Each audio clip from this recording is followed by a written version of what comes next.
Top quality और consistent performance के लिए सिर्फ सिल्वर पंप नाम याद रखना। करे कि જ્યાં ખેરાલુ તાલુકામાં ભારે વરસાદને કારણે પાણી જ પાણીની સ્થિતિ, અનેક નાળાઓમાં પૂરજોશમાં પાણી આવ્યું, નાળાઓ પાણીમાં ગરકાવ થઈ ગયા, અરઠી ગામ નજીક રસ્તા પર પાણી ફરી વળ્યા, ધસમસતા પાણીમાંથી પસાર થવા લોકો મજબૂર બન્યા। આ દ્રશ્યો મહેસાણાના આપ જોઈ રહ્યા છો કે જ્યાં પણ નદી નાળાઓ છલકાવાને કારણે ગામ સુધી વરસાદી પાણી છે એ પહોંચી રહ્યા છે, અનેક રસ્તાઓ બંધ થઈ ગયા છે, અનેક માર્ગો છે એ અહીંથી પસાર થતા હોય છે અને ગામને જોડતા, પરંતુ અહીંયા વરસાદી પાણી ભરાવાને કારણે રસ્તાઓ બંધ થઈ ગયા છે અને ધસમસતા પાણીના પ્રવાહમાંથી લોકો મજબૂરીથી કેવી રીતે ચાલી રહ્યા છે એ પણ દ્રશ્યોમાં જોઈ શકાય છે, કેમ કે એકમાત્ર રસ્તો હોવાથી ના છૂટકે લોકોને ત્યાંથી પસાર થવું પડે છે અને પોતાના જીવના જોખમે રસ્તો પાર કરવો પડતો હોય છે। આ એક્સક્લુઝિવ દ્રશ્યો આપ જુઓ કે નદી વહેતી હોય તેવા દ્રશ્યો છે અને આ રસ્તા પરથી એક વ્યક્તિ પસાર પણ થઈ રહ્યા છે। તેમની મજબૂરી છે કે ત્યાંથી તેમનો રોજિંદો રસ્તો નીકળતો હોય છે, એટલે તેમની પાસે બીજો કોઈ ઓપ્શન પણ નથી હોતો, એટલે ધસમસતા પ્રવાહમાંથી પોતાના જીવના જોખમે લોકો નદી પાર કરી રહ્યા છે, રસ્તો પસાર કરી રહ્યા છે।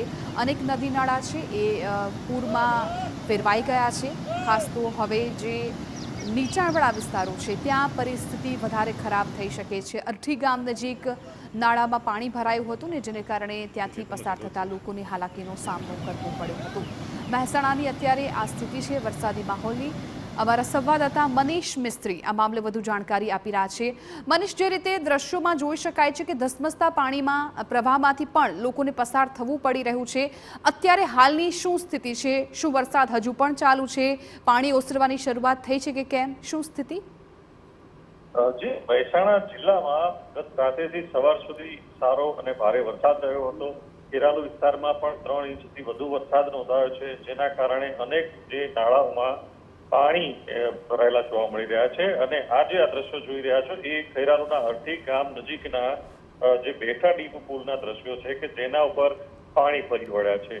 ઉલ્લેખનીય છે કે આ ધસમસતા પાણીમાંથી જવા માટે લોકો મજબૂર થયા છે, કારણ કે આ અરઠી તરફ જતાના રસ્તા પરનો આ એક બેઠો પુલ છે, આ એક જ રસ્તો છે અને લોકોને અવર જવરમાં ભારે હાલાકી કરવી પડી રહી છે।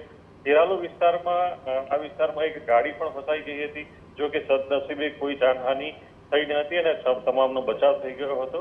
તો બીજી તરફ આ દ્રશ્યો જોતા અને વરસાદ હાલ ધીમી ધારે વરસી રહ્યો છે, જોતા લાગી રહ્યું છે કે થોડા સમય બાદ પાણી ઓસરી જાય તેવી આશા વર્તાઈ રહી છે, પરંતુ જો વધુ વરસાદ વરસશે તો આ સ્થિતિમાં લોકોને અવર જવરમાં ખાસી મુશ્કેલી પડી શકે તેવું લાગી રહ્યું છે। જી બિલકુલ મનીષ, આભાર સમગ્ર જાણકારી બદલ। તો અત્યારે મહેસાણામાં અનેક એવા વિસ્તારો છે કે જ્યાં પૂર જેવી સ્થિતિ છે, કેમ કે નાળાઓ છલકાઈ ગયા છે, પાણીનો ભરાવો ખૂબ વધી ગયો છે, જેને કારણે અવરજવરમાં મુશ્કેલી પડી।